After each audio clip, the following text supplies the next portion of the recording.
بسم اللہ الرحمن الرحیم اعوذ باللہ من الشیطان الرجیم بسم اللہ الرحمن الرحیم اللہم صلی علی محمد وعلی محمد۔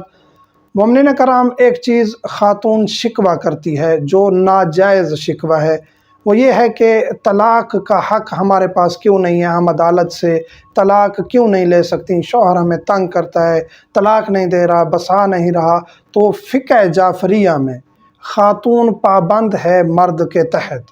مرد اگر ذلیل اس ویڈیو کو لائک کریں، ہمارے چینل کو سبسکرائب کریں اور بیل آئیکن ضرور پریس کریں ہماری نیو ویڈیو سب سے پہلے دیکھنے کے لیے۔ آپ کو رسوا کر رہا ہے، بسا بھی نہیں رہا، حق بھی نہیں دے رہا، طلاق نہیں دے رہا، تو اس صورت میں آپ کے پاس ایک راستہ ہے، وہ ہے حاکم شرعی مجتہد۔ وہ آپ اپنے علاقے کے مدرسے مولانا کے ذریعے، جو آپ کو جانتے ہوں، اس ذریعے آپ اپنی بیٹی کا یا خاتون خود اپنا کیس جا کے ان کو بتائے گی، اور حاکم شرعی مجتہد جو ہے وقت کا، وہ اس کیس کو دیکھے گا، پھر جا کے وہ طلاق پڑھ دے گا کہ واقعاً یہ خاتون مستحق ہے طلاق کی۔ پھر جب وہ طلاق ہو جائے گی، وہ آپ کو آزاد کر دے گی مرد سے۔ ویسے مرد کو آپ حق مہر معاف کر کے کچھ دے کے طلاق لے سکتے ہیں، لیکن اگر ایک کیس بہت خراب ہو گیا ہے، مرد کسی کے کہنے میں نہیں آ رہا، تو آخری حل مجتہد ہے۔ سوال کیا جاتا ہے کہ کیا ہم پھر ایسا کر سکتے ہیں کہ بچی کا رشتہ کرتے ہوئے نکاح فارم میں ہم یہ شرط رکھ دیں کہ جب حالات سنگین ہوئے، اس لڑکی کو اختیار ہوگا، اس جو میاں بیوی بن رہے ہیں، اس خاتون کو اختیار ہوگا کہ شوہر کو وہ طلاق دے دے۔ جو ہی طلاق وہ چاہتی ہے، خود وہ طلاق دے کر آزاد ہو سکتی ہے۔ تو یہ جائز نہیں ہے، یہ شرط درست نہیں ہے۔ نکاح ان کا ہو جائے گا، لیکن یہ شرط درست نہیں ہے، نہ ہی یہ پوری کرنا ضروری ہے، نہ ہی وہ اس چیز کا اختیار رکھتی ہے کہ وہ خود کو طلاق دے دے۔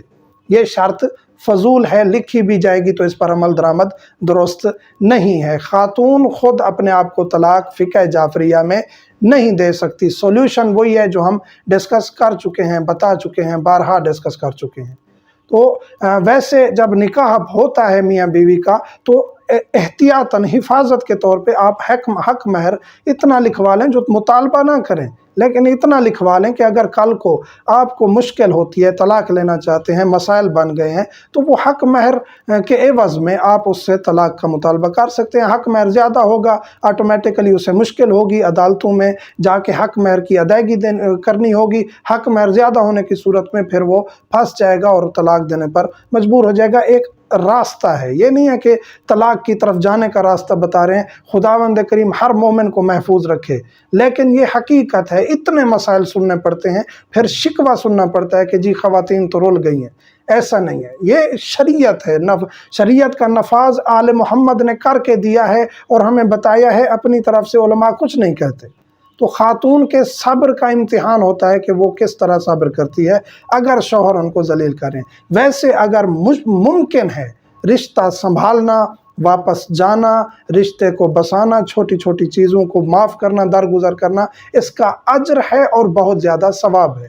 تو گزارش ہے کہ طلاق کی طرف نہ جائیں، ناپسندیدہ ترین عمل ہے خدا کی ذات کے سامنے۔ طلاق جہاں ہو رہی ہو، اتنا تک روایات ہیں، وہاں سے دور نکل جانا چاہیے، کہیں خدا کا عذاب نہ آ جائے۔